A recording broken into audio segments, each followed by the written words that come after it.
Janoning Sharodang Deving Ramakrishnan Jagat Gurum Padapadme Tayo Sritva Pranamami Muhur Muhu. I am beholden to revered Secretary Maharaj, General Secretary Maharaj for asking me to speak a few words on Swami Vivekananda. I offer my respectful pranams to him. Thakur, Ma, Swamiji, they are seated physically, and some very fortunate people, they can even see them. So I offer my salutations to all of them, President Maharajji and other Vice President Maharajis of our mott, living here or elsewhere. They are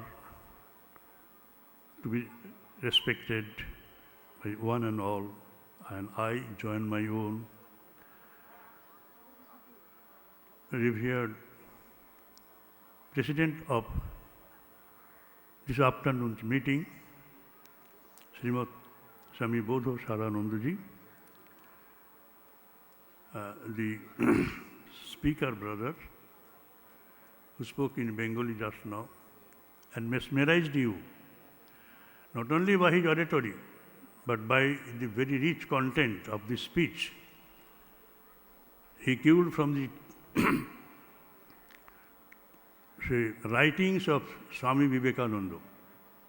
It's an eye-opener to us. I express my love and regards to him. Swami Balabhadranath is sitting in front of me. My love to him. Maharaj, my teacher at the training center, Jyoti Rupanandaji, I salute him, and other senior monks, Jnanalokanandaji, Jnanabratanandaji is over here. I pay my obeisance, respect to him also. Dear devotees, so I find it difficult to make a good impact that Devanjan Maharaj just did. I was listening to some of the ideas at the end, which I could have, or I like to discuss a little bit further. Let me see whether I get any time for that.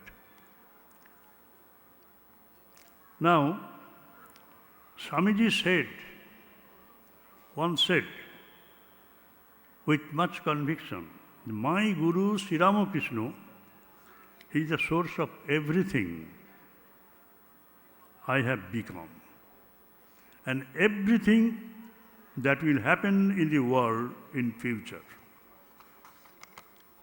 In Bengali, আমি নিজে যা হয়েছি এবং ভবিষ্যৎ পৃথিবী যা হবে তার মূলে আছেন আমার গুরুদেব শ্রীরামকৃষ্ণদেব, এবং শ্রীরামকৃষ্ণদেব পৃথিবীর প্রথম universal man. So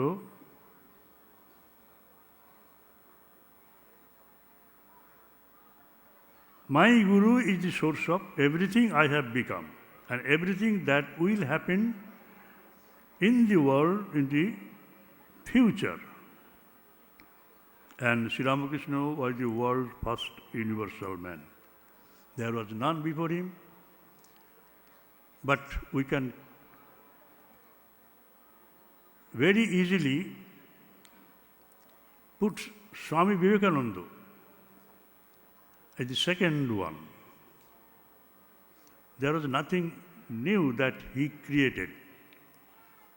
It is not his humility, but it came spontaneously out of his mind. And why Sri Ramakrishna is being so much respected and revered by Swamiji? Because of his life. Just see, Sri Ramakrishna Dev has not only reaffirmed the validity of all faiths, but also he lived those faiths and thus re-established all those faiths that Swamiji recognizes in his sutra, Pranam Mantra, Sthapakayato Dharmasya, and became astoundingly universal, the like of whom none could see earlier or later. The very life of Sri Ramakrishna lived has then become the eloquent message of Swami Vivekananda. So what Swami Vivekananda did is nothing but preaching the life of Sri Ramakrishna himself. His life has become his message, very, very important. It is here that we have to pause and think over a very pertinent query. If Sri Ramakrishna is the greatest of all avatars, then Swamiji has to be regarded as the greatest of all philosophers we have ever come across. And it is very sorry, and I feel that it is our only weakness that this issue has not yet been properly articulated among the intellectuals, among the intellectual philosophers also, that to establish him as the best philosopher in the world is evident from his works. He mastered all the views of the past and present philosophical ideas, both Eastern and Western, and then he lived at the feet of the great Ramakrishna and realized the truths himself. It is oneness of existence. He developed his views of the real. When these are collected and collated and presented in the form of philosophy of Swami Vivekananda, certain results shall emerge to prove that he is the greatest thinker the world has ever known. Towards this end, two persons I name did a little bit. One, Professor Dr. Dobson of Hollywood. He explained only the Mayavad of Sri Ramakrishna, Swami Vivekananda. Why is it called a statement of fact? So from physics itself, he cited examples and explanations. I will touch upon that much to your interest and satisfaction, I said. And another person, Professor Joy Shankar Lal Shaw of Victoria University, Wellington, New Zealand. There is a little booklet, the Philosophy of Swami Vivekananda, published by the Ramakrishna Mission Institute of Culture, Gold Park. It is not sufficient enough to prove that he is the best of all philosophers in the world, but that may play a pivotal role in writing and in conducting research activities on the issue. Now, Swamiji once said in the Jnana Yoga, the Absolute has become this universe by coming into space, time and causation. We do not understand it till we read Professor Dobson. The Absolute has become this universe by coming through space, time and causation. So physics and chemistry, or I should say the physicists and chemists, they are trying to explain this phenomenon of this world in terms of space, in terms of time and in terms of causation. So if you want to search for truth, whosoever you are, I want to ask you a single question. Can you validate your own existence? Can you prove that you exist on your own, all by yourself? What is the truth behind you? First of all, you would say that yes, I am the daughter and or son of this man. I am the effect and my father is my cause. And I would then ask you, your father, how did he come into being? His father. How long you would go like that? You will have to be groping in the dark in the cause and effect riddle. That is the fate. So the simple truth is that whenever you have to move around in the cause-effect area, you are always finite. You cannot feel who are you, what is the real in you. There is no origin known to you absolutely. That is, within causation, everything is subject to birth and death. Beyond causation is unborn, ajo. So that ajo, which is beyond this causation, has become this finite object like us or like this, that, the khiti of tej murud boom, the macro reality, macrocosm or microcosm, objective universe or subjective universe, whatever you call, non-living world and living world, world of matter, and world of beings, whatever you may call, this is it. So within causation, everything is subject to death and birth, everything is finite, beyond causation is unborn. And the area of the space. So if you want to break a chalk, you can do so. Why? Because it occupies a space. It is divisible. So space makes everything subject to division. Then if you want to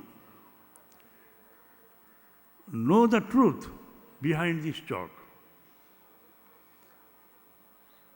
you go on breaking it successively, and then you arrive at a point when it is very, very small, say atom. And even atom has been broken into 200 times successively in order to get to the root of this truth. Truth means the existence of this chalk, what it is. It is so small that it could not be detected in this space. So they say that it is no longer visible. They have this big universe in its smallest unit. It has gone out of our fist. It is no longer there. So this is it. Swamiji says that within space everything is subject to division, and beyond space is undivided. So that undivided, which is absolute, has become this divided by coming into space.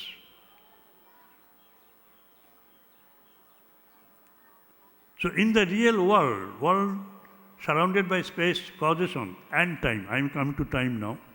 Now time, it is time which makes everything subject to change. So what is the history of Swami Vivekananda? Swami Vivekananda was born in 1863. So from 1863 to 1902. That is the brief history of time in the life of Swamiji. This way you move on. So we have a limited framework of time.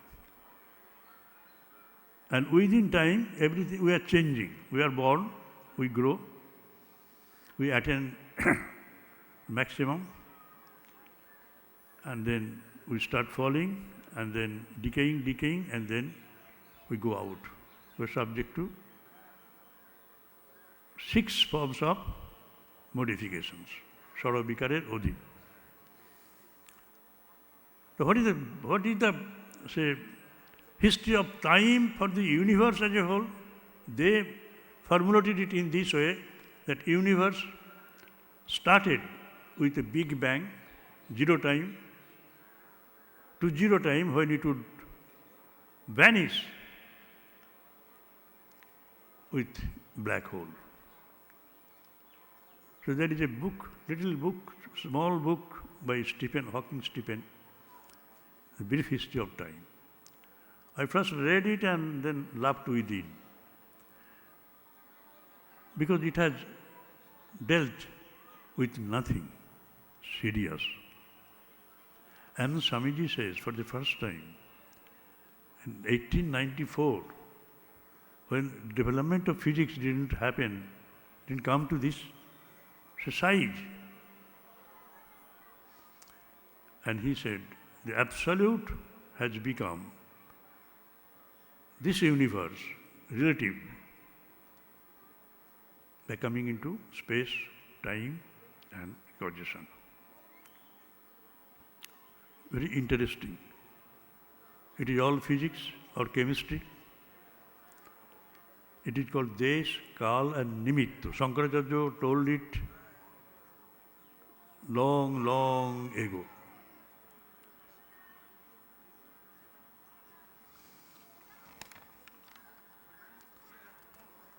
Now, the concept of the fate of reality in macrocosm and microcosm. Just see. Swamiji says that reality is one. It is not that we have material world and non-material world means living world. And scientists have proved beyond doubt the unity in matter, the way just I described. All things in this universe will ultimately, when analyzed in their smallest form, will go out of this universe and they could not be detected. And Swamiji would said to them, where it has gone, don't you see, it has entered yourself. You, the laboratory assistant, you are all doing it in the laboratory. You do not find it out in the outside world. It has gone into your prana. And beyond space, which one is larger than it? What is there in this universe which is larger than space? Swamiji said, it is prana. It has entered into your prana. So whole outer universe is in you. It's very, very, very interesting and very scientifically true. And that's why he said that Maya is nothing but the statement of fact. So it is the scientist who did it, who proved it, that yes, ultimately this world is mithya, relative. It cannot exist all by itself. This is one. Now, when it comes to you, the research scholar, when it enters within us, then we are to be studied very closely, the human beings. So there is no external world as such. In its ultimate reality, it enters us. This is a fact, a statement of fact. Now what should we do with this knowledge, Swamiji would say. Just see, you in the waking state, in Jagrat Avastha, you are conscious of your existence as body. But when you go to sleep and dream, you separate your mind from your body. Swamiji said, when you see your body, you do not see your mind. When you see your mind, you do not see your buddhi. When you see your buddhi, you do not see your Atman or consciousness, which you are one with in dream, in deep sleep. So we have three states. Usually we do not want to believe that there is a mind. We have not seen our mind. Because when we see our body, we cannot see our mind. And if there be anybody in this say, congregation that in dream he or she has dreamt a dream where he himself could be seen by him. Have you seen yourself present in the dream? In dream you get out of your body and move about and create a new world, because creative urge is very much prominent in you. If you fail to create anything in waking state, you can do so in the dream state. And whatever you have the desire unfulfilled in waking state, Jagrata Avastha, you fulfill it in dream. So at Narendapur, we have a blind bars academy. You know? There are more than 100 students enrolled there. Now I wanted to know from them the type of dreams they dream. They like you, we do not see the figures. Dreams are different, dreams are very, very important concept. And it is my subtle body, it is my subtler reality that dreams. So how can you laugh away? How can you say the dreams are all false? Never you can do so. Never you can do so. So this is dream. So this is lower truth. The body is true. We feed our body. You have to feed your mind also, mind and intellect. And you feed your mind with aesthetics, with music, with painting, art, literature, this and that. So you develop that and make it subtler and subtler. Now at last you have deep sleep state. Deep sleep state where there is none, nothing. We have only Atman or consciousness with which we are one. If you say, no, I won't call it my real nature, then what would you say that? You have to identify it with some name. So we have identified it with it as consciousness or Atman.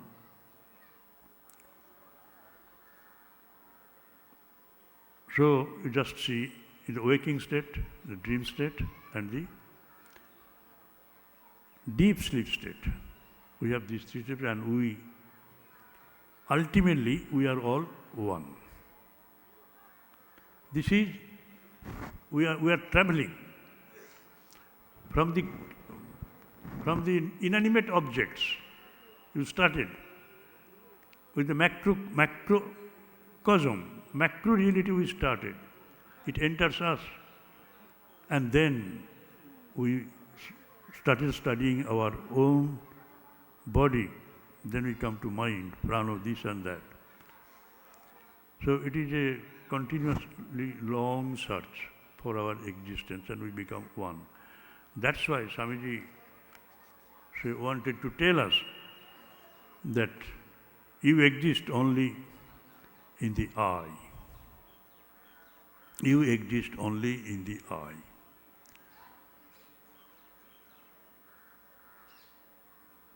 So what is real in us? Not body, not mind, not this. What is real in this universe? Not this Kiti, Aptej, Murud, Bom, nothing. Because they merge into our prana. And interestingly, just see, when I say about plurality, that we are plural. Suppose the plural form of I is we. We say that we are many. But it is wrong to say that plural form of I is we. Why? We means I plus I plus I. Can I become this 3I or 500 crores of I to produce we? Never. I am unique. And that's why we say, Aham Brahmasmi. Plural form of I is we only in the grammar, but not in philosophy. Similarly, you, the plural form of you, tumi, not tomra, because you cannot be 2, 3 or 500 crores. Tattvamasi. That is the quintessence of this statement of truth. And similarly, he is also unique. He could not be they. So that is only single, that's why we say, Soham, Sayam. So that way you can prove that in philosophy, in higher philosophy, or the highest philosophy in Vedanta, there is no multiplicity. There is no manifoldness as such.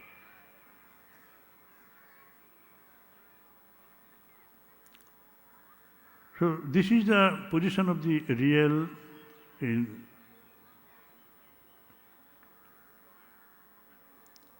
the universe. That being so,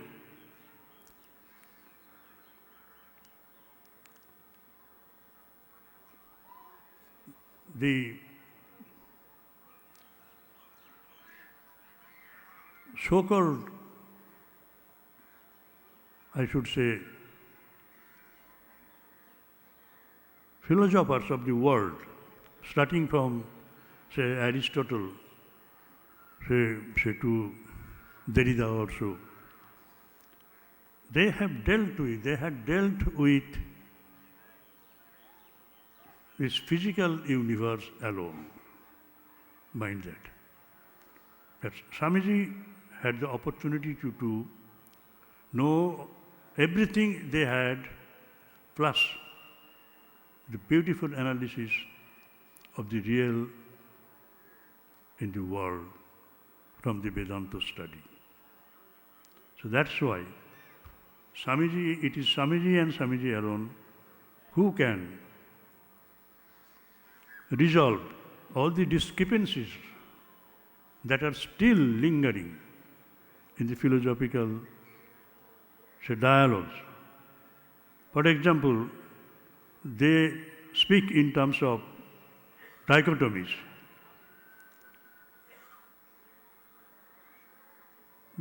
For example, between reason and faith, thought and extension, universal and particular.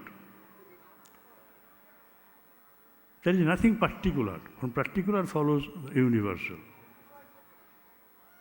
Essence and accident, form and matter, actual and potential, clear and confused, active and passive, thought and experience, understanding and sense, rational and irrational, concept and percept, God and man, appearance and reality.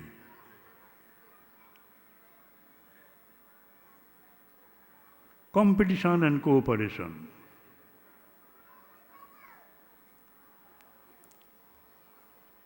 and between lower truth and higher truth.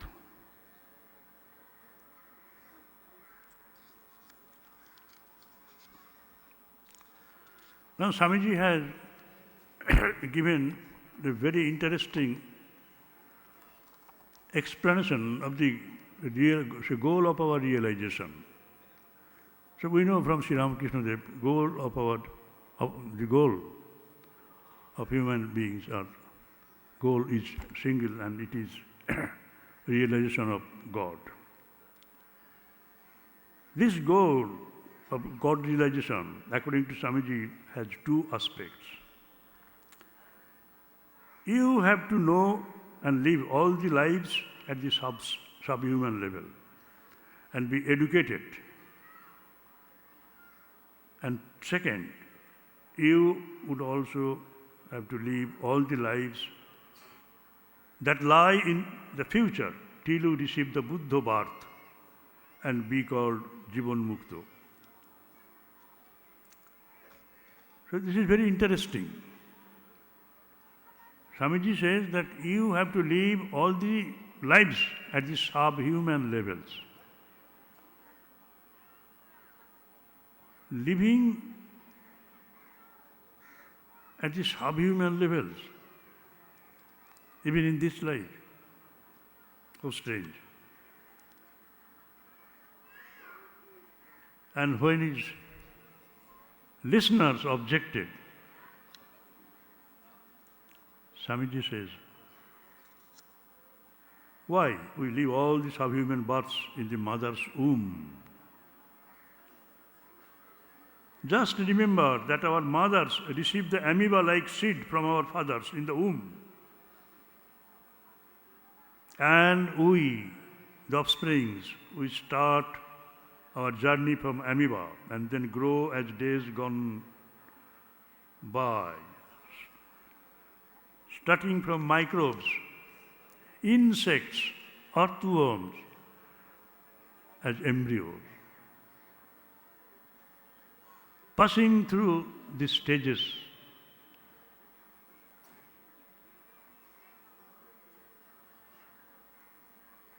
and ultimately becoming monkey or chimpanzee, and therefrom assumes the shape of a human being in full course of our mother's pregnancy.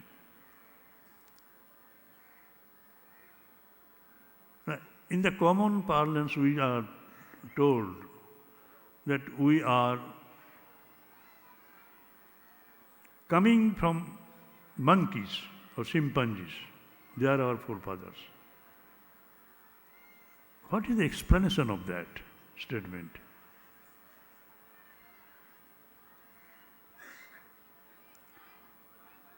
We have not seen any monkey becoming a man. The explanation is here. We have to search them in us while we were in mother's womb. The startling news Swamiji has been spreading. It is to be found in the inspired talks at the end of his deliberations, maybe the 5th August or 4th August, last entry. It's very interesting. This message is simple. We have to serve and protect all life because we are once their very own, their relations.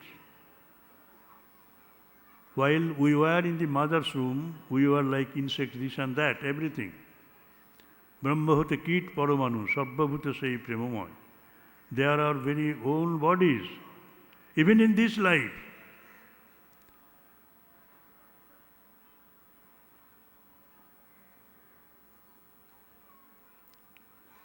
And nowadays, of course, the proof of this statement is very easy to get by taking snaps of our existence in mother's womb for every hour.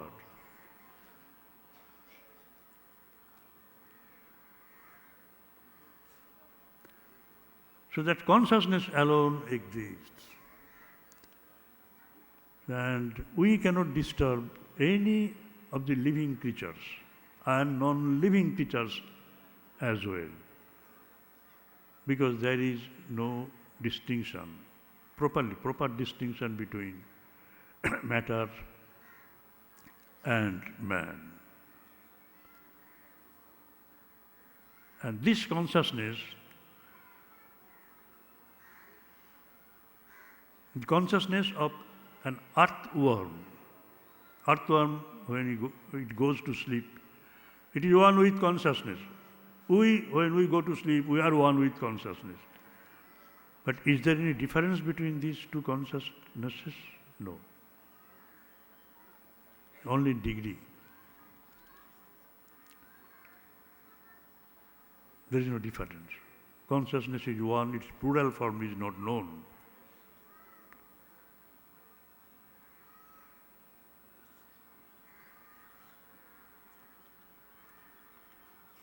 And it is like, Swami Vivekananda says, it is like citizenship.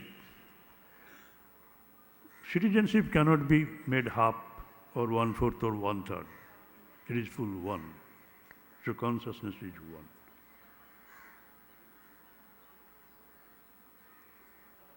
And whosoever, it is either an insect or a crocodile or a monkey or a fish, whosoever is there in the outside world, is my own body. I lived that body in mother's womb. With this knowledge in view, we are to create a new world.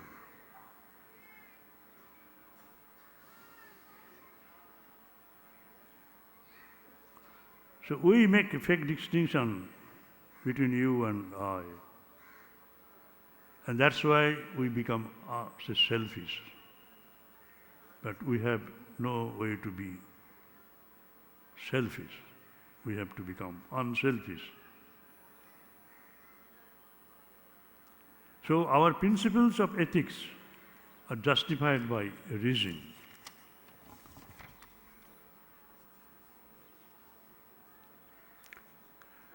Now we are very much known about categorical imperatives. We know that you have to do this. You have to love all, you have to become unselfish. But why? The reason has not been supplied. That is it. So, Vedanta has hitherto been branded as a false philosophy or life negative by even the Indian philosophers.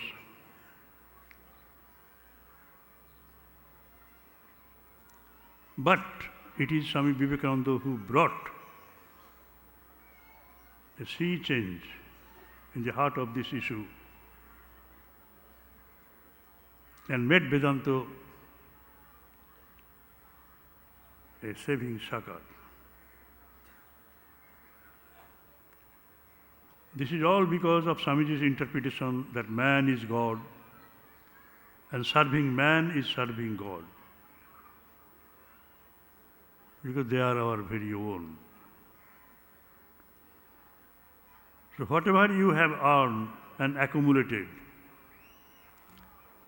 has to be given up and avoided and quit. This is the great task Swamiji has given us in order to live an ennobling life with joy and peace and fulfillment. Namaste.